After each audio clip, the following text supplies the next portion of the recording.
This is my 12-bit homemade breadboard computer. Alright, so right here, this is the control ROM.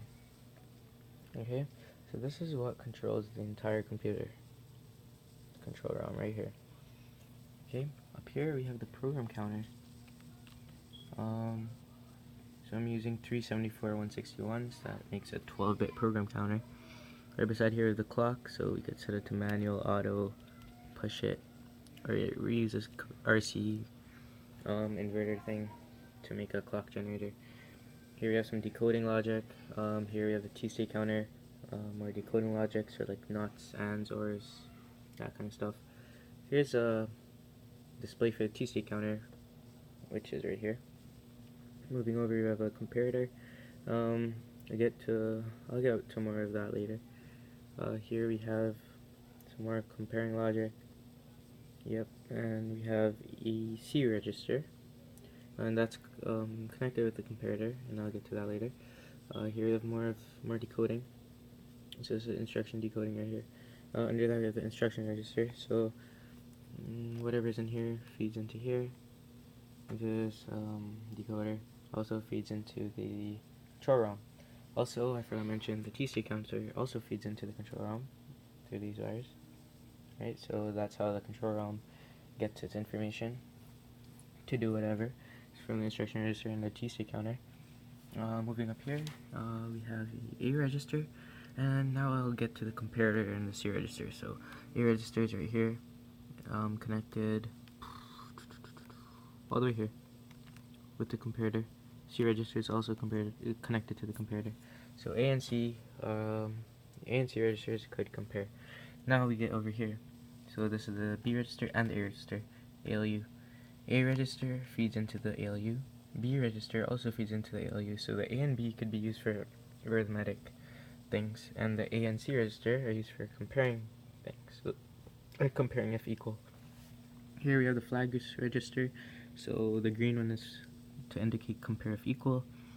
Red one is to compare if carry. Okay, now moving right here is another ROM, and this is connected with some really long wires that are connected back here. And this is for the ALU ROM. So this is what controls the ALU. So based on the instructions that the instruction register and this stuff have decoded, changes the state of the ALU. Okay, under here we have the RAM, and input. So this input is used, and when this instruction is called, it stops the computer. User puts the info on these lines right here. Okay, and after the user puts their info, they press a button, which I have not yet put into the circuit, but they press a button, and that tells the CPU, okay, user put their info, take whatever is on this buffer, put it into the A register. Okay, that's not completely hooked up yet, that's what I still need to work on. Under here we have the memory address register. Here is how you, like when in programming mode, you can change the address using these dip switches, or using this control line, putting high or low. You could switch the mode. So instead of using these, you could use these buttons, and this is connected to an up-down counter. So this is adding 1, minusing 1, and also this, whatever's on here, is connected to the up-down counter. So you could actually put in some data here, load the up-down counter with whatever data is here, with this signal. Then from that point, so let's say you loaded 128 with this, and you put 128 here, load it, and then you press up down, you're going 129, 130. You're not, so you could jump to any location. So if I want to go to location like 1024, which is bit 10 I think, or something like that, or 9, I don't know, but just load in 1024 instead of clicking this 1024 times to change the address bus to that, which I also need to add 4 bits because only 8 bits are connected up right now, but I'll finish all that. So yeah, this is most of the multiplexers, and multiplexers. Most of the wiring is multiplexers. It's really simple. A decoder goes into a multiplexer, and it's multiplexed with, this is as an input, this is input, goes to a multiplexer, goes into another multiplexer, this multiplexer chooses, okay, whether it's a user input, which is on the side, or the MAR. So it decides. So you use this button, and so programming mode, run mode. Run mode uses the multiplexer on this side. Programming mode uses the multiplexer on this side. Make sense? Yeah. Then under here, hiding is a general purpose register. One general purpose register. It's 12 bits. It's called the D register, so you could write data to it, read data from it, put it on the output. Yeah, there's if you look at the instruction set, you can see what you could do with the D register. Right beside here we have a buffer, and this buffer just, when the instruction is called, it just takes whatever values on the buffer. So it's called a control buffer, and it's just called a controller because I'm gonna hook this up to a little gaming thing. So if you put the computer into a routinely checking the controller, you could use that as a gaming console, and that's what I want to use the screen for. And yeah, I explained this. Now I'll go up here. So this is a X register and a Y register. The X register goes into here, which is a big soldered matrix of registers.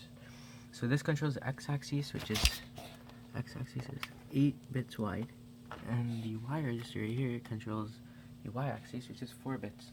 So you have an 8x4 screen, which I plan to try to program to run some stuff. Yeah. So you could write data to it. Right now the computer is currently off, but yeah, I went over every part of the computer. I just never went over this part of the wires, which is I don't know. No, it doesn't really need to be here, but I don't know. I just put it in because I was trying to do some debugging. So I don't know. It's just there now. I glued it in, so there's no going back. But it essentially does nothing. That's all I have to say. Shouldn't have did this, but it's here now. It's glued in, and yeah. Here's a programming board. This is really old because I used to have a different architecture on this computer. This is old. Don't look at this. These four are not used. Yeah, I just need to update this. So let's let's hook up the computer. So this is a plus and a minus, and it's using 3 amps of 3 amp power supply, so plenty of current.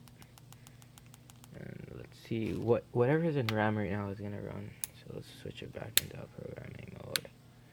Let's see what's in RAM. Oh, nothing interesting. Let's see again. Sometimes I like plugging it in, seeing what's in RAM. It does some weird stuff. Yeah. See, and sometimes it goes into a weird loop. Probably because it's a location that I never programmed. I think this is, what's 3 plus 16? 19. Location 19. Yeah, that's an input. That's an input instruction. And this instruction has been programmed into the ROM, so it's doing an unprogrammed thing. This needs to be fixed. Yeah, location 19. Let's go check my instruction set right now. Let's check location 19, which is, what? Well, location 19 is that shouldn't be doing. Okay. Well, I have some debugging to do still.